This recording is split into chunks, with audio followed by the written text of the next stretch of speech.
Hello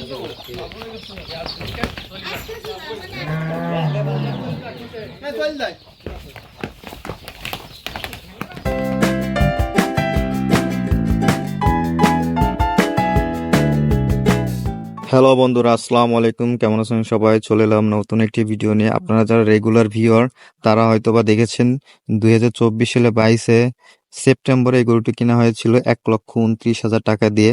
দীর্ঘ 6 মাস লালন পালন করার পর গরুটি বিক্রি করা হয়েছে। কত টাকায় বিক্রি করলাম, কি লাভ হলো বা লস হলো, এটা আপনারা এই ভিডিও সম্পূর্ণ দেখলে আপনারা জানতে পারবেন। আসলে গরু পালনের লাভ নাকি লস দেখলে বুঝতে পারবেন, জানতে পারবেন, শিখতে পারবেন।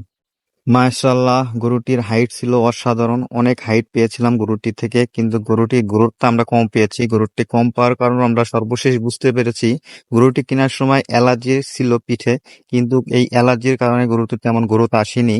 ডাক্তার দীর্ঘ 5 মাস ট্রিটমেন্ট করার পরও কোনোভাবেই এই অ্যালার্জি কমাতে পারেনি। এই কারণে আমরা কুরবানি পর্যন্ত না রেখে গরুটি আমরা এই রোজার ঈদে আমরা বিক্রি করে দিই গরুটির। আর গরুটির পিঠে যে অ্যালার্জি বা চর্মরোগ যেটাই হোক, এই এটার কারণে ছোঁয়াচে একটি রোগ। এদের পাশে কালো একটা গরু আপনারা দেখতে পেয়েছিলেন। এই গরুটিরও বাঁধার পরে এই গরুটির সেম অবস্থায় অ্যালার্জির অনেক সমস্যা করেছিল। আর এই দীর্ঘ দীর্ঘ এই 6 মাস লালন পালন করে আমাদের খাবার খরচ গিয়েছিল 40,000 টাকা।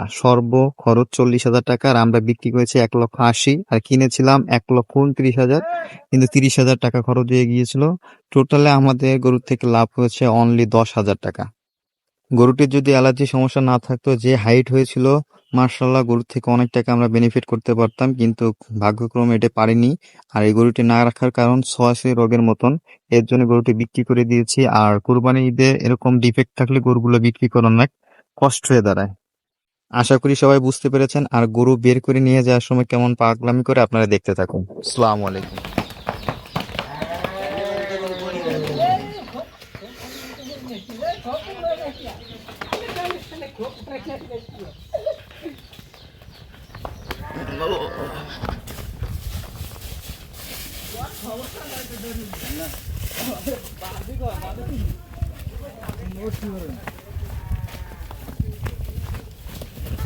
আস্তে, ডালের থেকে আস্তে।